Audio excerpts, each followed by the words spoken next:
The Wisconsin Assembly Select Committee on Common Core Standards had a final hearing on Tuesday, where members had an opportunity to share their conclusions on the controversial education standards. Despite their concerns over Common Core, some members still feel it's an improvement over the old state standards. Compared to Wisconsin's 1998 standards, Common Core is more detailed, more specific, and more rigorous. Compared to what we had, Common Core is an improvement.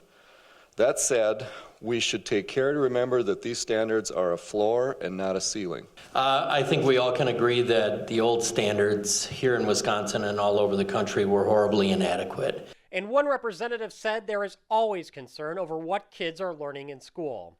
There's been a lot of stories about certain texts coming in because of Common Core or certain lesson plans coming in because of Common Core. To be honest, those same concerns were there before Common Core.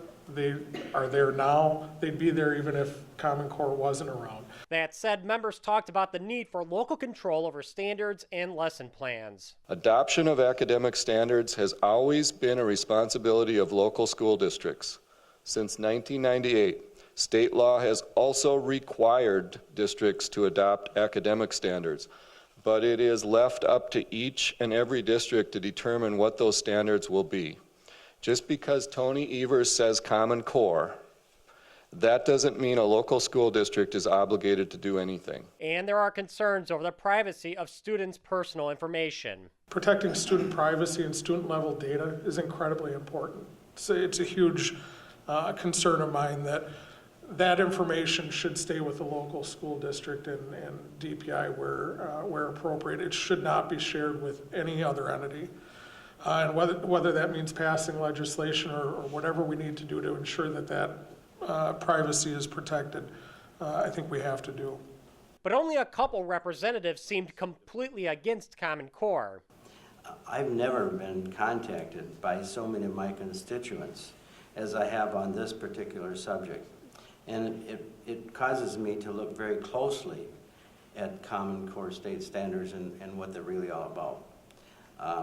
In the last several weeks, I've spent literally several weeks now just studying, researching everything that I could find, both in favor and against Common Core. I cannot support Common Core, not as it's written, for way too many reasons.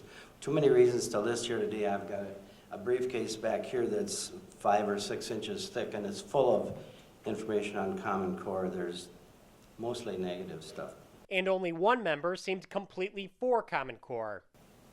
Everything that I could find, and I spent a great deal of time reading testimony and searching through records as well, dispels all of the accusations.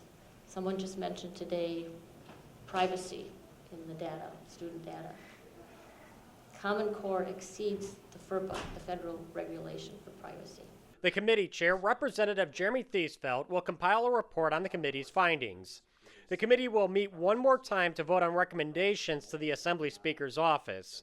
Thiesfeldt hopes to have everything wrapped up before Christmas. For the McIver Institute, I'm Bill Osmolsky.